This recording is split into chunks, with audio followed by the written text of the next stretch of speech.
আসসালামু আলাইকুম, welcome back to my channel. আশা করি আপনারা সকলে ভালো আছেন আল্লাহর রহমতে এবং আপনাদের দোয়ায়। আলহামদুলিল্লাহ আমিও ভালো আছি। আজকের রেসিপিতে থাকবে ছোলা পনিরের তরকারি। বন্ধুরা, আমার মনে হয় কাবুলি চানার যে সমস্ত রেসিপি আছে তার মধ্যে এই ছোলা পনিরের রেসিপিটা কিন্তু বেশ সুস্বাদু এবং তৈরি করাও কিন্তু খুবই সহজ। আর হ্যাঁ বন্ধুরা, আমার চ্যানেলে যদি নতুন থাকবেন তো চ্যানেলটাকে অবশ্যই সাবস্ক্রাইব করবেন আর পাশে থাকা বেল আইকনটি প্রেস করে অল নোটিফিকেশান অন করবেন। আর প্লিজ আপনারা আমাকে সাপোর্ট করবেন। এখানে নিয়েছি আমি প্রায় 200 গ্রাম কাবলি ছোলা। এটাকে আমি ওভারনাইট ভিজিয়ে রেখেছিলাম এবং এখন ভালোভাবে আমি ধুয়ে নিয়েছি। এটাকে আমি সিদ্ধ করার জন্য একটা প্রেসার কুকারে নিয়ে নিব। তারপরে দিয়ে দিব এখানে পরিমাণ মতো জল। জলটা অবশ্যই ছোলা বরাবর হতে হবে।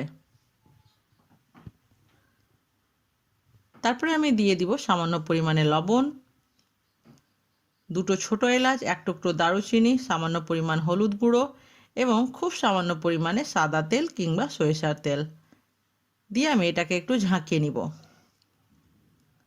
ছিপিটা বন্ধ করে আমি এটাতে 5টা সিটি লাগিয়ে নিয়েছি। বন্ধুরা, আপনাদের এই পর্যায়ে যদি ছোলাটা না সিদ্ধ হয়ে থাকে তাহলে আপনারা আরও 2 থেকে 3টা সিটি লাগিয়ে নেবেন। এখানে নিয়েছি আমি 3টে টমেটো। টমেটোটার কালার দেখে অবশ্যই বুঝতে পারছেন যে টমেটোটা খুব বেশি পাকা আছে। বন্ধুরা, এই টমেটোর কালারের উপর কিন্তু আপনাদের গ্রেভির কালারটা ডিপেন্ড করবে, তো অবশ্যই চেষ্টা করবেন যেন টমেটোটা বেশ পাকা হয়।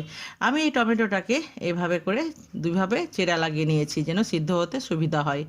আমি এটাকে ভালোভাবে 5 মিনিট ধরে বয়েল করে নিয়েছি এবং এই পর্যায়ে কিন্তু খুব বেশ ভালোভাবে এটা সিদ্ধ হয়ে গেছে।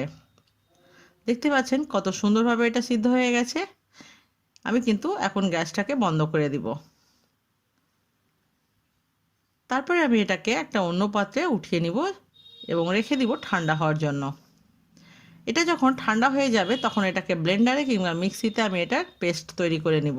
আর এর যে বাকি জলটা আছে এটা আমি পরে গ্রেভিতে কাজে লাগাবো। এখন আমি গ্যাসে কড়াই চাপিয়ে দিয়েছি এবং কড়াইয়ে দিয়ে দিলাম পরিমাণ মতো সাদা তেল। চাইলে আপনারা এখানে সরিষার তেলও দিতে পারেন কিংবা তেল এবং ঘি দুটো মিক্স করেও এই রেসিপিটা করতে পারেন। তেলটা গরম হয়ে গেলে দিয়ে দিব ফোড়নের জন্য গোটা জিরে। তারপরে দিয়ে দিব দুটো মিডিয়াম সাইজের কুচো করে রাখা পেঁয়াজ। বন্ধুরা, চাইলে আপনারা এখানে গোটা গরম মশলাও অ্যাড করতে পারেন। এবার আমি পেঁয়াজটাকে হালকা গোল্ডেন ব্রাউন হওয়া পর্যন্ত ভেজে নিব এবং চুলোর আঁচটা কিন্তু এই পর্যায়ে মিডিয়াম টু লো হিটের মধ্যে আছে। যখন হালকা গোল্ডেন ব্রাউন হয়ে যাবে সেই পর্যায়ে আমি অ্যাড করে দিলাম আদা রসুন বাটাটা। আদা রসুনের গন্ধ যাওয়া পর্যন্ত আমি এটাকে ভালোভাবে নেড়ে নিব। তারপরে অ্যাড করব গুঁড়ো মশলা, কাশ্মীরি লঙ্কার গুঁড়ো, ধনে গুঁড়ো, জিরে গুঁড়ো, ঝালের জন্য লঙ্কা গুঁড়ো, হলুদ গুঁড়ো এবং লবণ। কাশ্মীরি লঙ্কার গুঁড়োটা আপনাদের কাছে থাকলে দিবেন, না থাকলে অ্যাড করবেন না, তবে এটা দিলে কিন্তু বেশ সুন্দর কালার আসবে। আর অবশ্যই ঝালটা নিজের টেস্ট অনুযায়ী দিবেন। দিয়ে দিলাম বেটে রাখা টমেটোটা। তারপরে টমেটোটা দেওয়ার পর আমি ভালোভাবে মশলাটাকে কষিয়ে নিব। তার জন্য আমি ঢেকে দিব 2 মিনিটের মতো। 2 মিনিট পরে ঢাকনা খুলে চেক করব মশলাটা।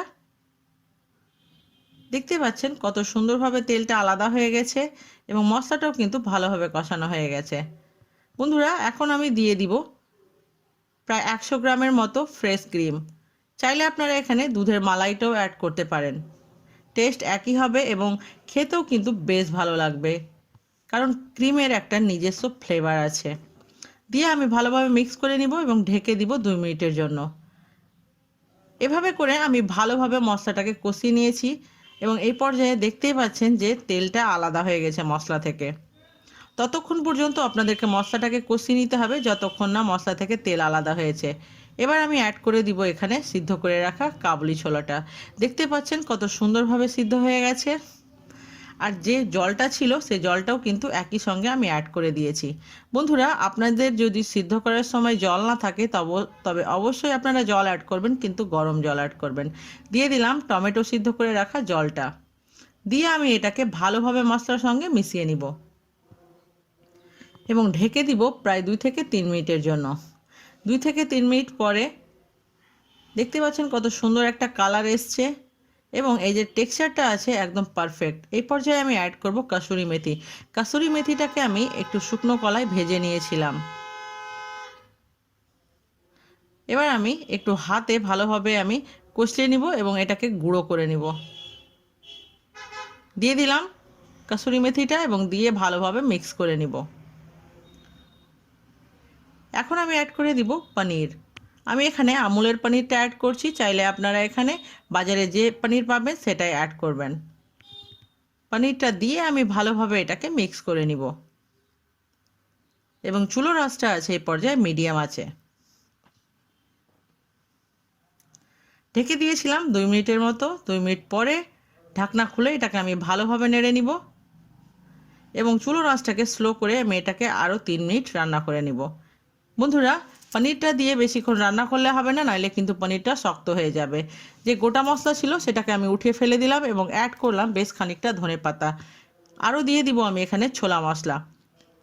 আমি এখানে প্রায় 1.5 টেবিল চামচের মতো ছোলা মশলাটা অ্যাড করেছি। চাইলে আপনারা এখানে গরম মশলাও অ্যাড করতে পারেন, যদি না থাকলে এটাই অ্যাড করবেন। ভালোভাবে মিশিয়ে নিব এবং গ্যাসটা বন্ধ করে ঢেকে রেখে দিব 5 মিনিটের মতো। 5 মিনিট পরে আমি এটাকে পরিবেশন করব এবং দেখতে পাচ্ছেন কত লোভনীয় হয়েছে। বন্ধুরা, আমার এই রেসিপি আপনাদের কাছে কেমন লাগলো অবশ্যই আমাকে কমেন্ট করে জানাবেন। আর আমার যে কোনো রেসিপি নিয়ে যদি কোনো প্রশ্ন থাকে তবে অবশ্যই কমেন্টে লিখতে ভুলবেন না। ভালো খান, সুস্থ থাকুন, আপনাদের দোয়ায় আমাকে মনে রাখবেন। আর পরিবেশন করার আগে আমি একটু গার্নিশিং করে নিব যেন দেখতে ভালো লাগে। একবার হলেও আমার এই রেসিপিটা আপনারা তৈরি করবেন, তবে বুঝতে পারবেন যে স্বাদটা কতটা আলাদা। এটা পরাটা, রুটি, নান যে কোনো কিছুর সঙ্গে বেশ খেতে ভালো লাগবে।